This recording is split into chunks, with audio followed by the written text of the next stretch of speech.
নিৰ্বাচনৰ আগতে অন্তত কিছু শ্ৰমিকক হলেও আমি মাটিৰ পট্টা হাতত তুলি দিব লাগে। সকলো আজি আমাৰ অসমত প্ৰায় 10 লাখ চাহ শ্ৰমিক আছে। যদি পতি আৰু পত্নী এখন ঘৰতো ধৰি লওঁ 5 লাখ পৰিয়ালক আমি মাটিৰ পট্টা দিব লাগিব। 8খন বাগিচাত সাৰ্ভে হ'ব লাগিব। আপোনালোকে ফৰ্ম ফিল আপ কৰিব লাগিব আৰু চৰকাৰে আপোনালোকক বিভিন্ন প্ৰক্ৰিয়াৰ মাজেৰে মাটি হস্তান্তৰ কৰিব লাগিব। ই এটা দীঘলীয়া প্ৰক্ৰিয়া, অন্তত 6 মাহ 7 মাহ আমাক লাগে।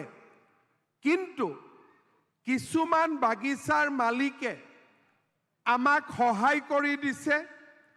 চৰকাৰে মাটি লোৱাৰ আগতেই তেওঁলোকে নিজেই মাটিখিনি এৰি দিছে।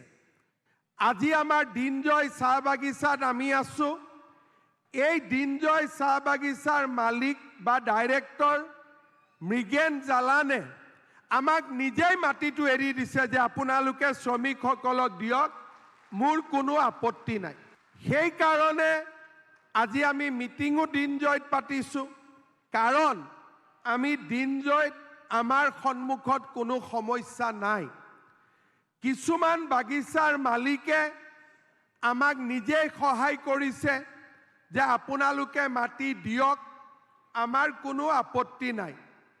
কিন্তু কিছুমান বাগিচাৰ মালিকে হাইকোৰ্টলৈকে গৈছে আৰু হাইকোৰ্টত তেওঁলোকে চৰকাৰৰ এগেইনষ্টত কেছ দিছে। কিন্তু এতিয়ালৈকে হাইকোৰ্টে কোনো ষ্টে অৰ্ডাৰ দিয়া নাই আৰু চৰকাৰক কামত আগবাঢ়ি যোৱাটো বাধা আৰোপ কৰা নাই।